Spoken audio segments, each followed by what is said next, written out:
Hi అండి, welcome to our channel Inner Soul Tarot అండి. అందరూ ఎలా ఉన్నారు? నేనైతే బాగున్నాను, చాలా బాగున్నాను. Thank you God, thank you universe. ఇవాళ వచ్చేసి మీ కరెంట్ ఫీలింగ్స్ ఎలా ఉన్నాయి, ఈరోజు కరెంట్ ఫీలింగ్స్ ఎలా ఉన్నాయి, మార్నింగ్ గైడ్ చూసుకున్నారు అనుకుంటున్నాను నేను అందరూ. ఇప్పుడు వచ్చేసి కరెంట్ ఫీలింగ్స్ ఎలా ఉన్నాయనేది చూద్దాము. జస్ట్ స్మాల్ రీడింగ్, ఇవి కూడా 4 కార్డ్సే డ్రా చేస్తానండి. Thank you God, thank you universe, thank you angels. Please give accurate reading for current reading. చూసే వాళ్ళకి కరెంట్ రీడింగ్ ఇచ్చేయండి angels. Please divine, please give accurate reading for a current feelings of viewers. 4 cards draw చేశానండి. Bottom deck వచ్చి 8 of pentacles వచ్చింది. అంటే చాలా చాలా చాలా చాలా హార్డ్ వర్క్తో చేస్తున్నారండి. మీరు చేసే వర్క్ వచ్చేసి దేనికోసం అంటే డబ్బుల కోసం చాలా కష్టపడుతున్నారండి.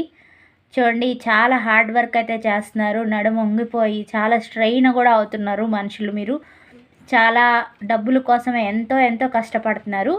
ఇది bottom of the deck. And cards వచ్చేసి చూడండి,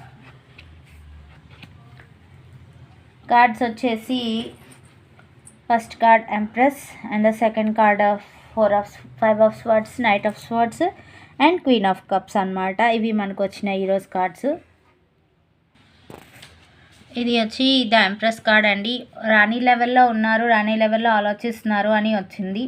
అండ్ తర్వాత వచ్చేసి 5 ఆఫ్ స్వర్డ్స్ ఏమి ఇండికేట్ చేస్తుందంటే కొంచెం డిస్టర్బెన్సెస్లో అయితే ఉన్నారండి. అంటే ఫైటింగ్ సిచ్యువేషన్స్ జరుగుతున్నాయి, అంత క్లారిటీగా అయితే లేరు. ఫైనాన్షియల్ సపరేషన్ కూడా కనిపిస్తుంది, అంటే మీకు ఫైనాన్షియల్గా బర్డెన్స్ కూడా ఉన్నాయని చూపిస్తుంది. అండ్ నైట్ ఆఫ్ స్వర్డ్స్ వచ్చేసి ఎంత కష్టమైనా ఎక్కడున్నా సరే వెతుక్కొని ఎక్కడికొకడికి ఏదో ఒకటి వెళ్ళి చేయాలి అనే యాంగ్జైటీలో ఉన్నారు. అండ్ క్వీన్ ఆఫ్ కప్స్ ఏమి ఇండికేట్ చేస్తుందంటే కూర్చున్న ప్లేస్లో నుంచి లేవలేకపోతున్నారండి. ఏదో సర్చింగ్ వెతుక్కుంటూ ఉంటున్నారు, లేవాలనుకుంటున్నారు కానీ అక్కడ నుంచి లేచి వెళ్ళే పొజిషన్ అయితే కనిపించట్లేదు at the last moment. Thank you అండి.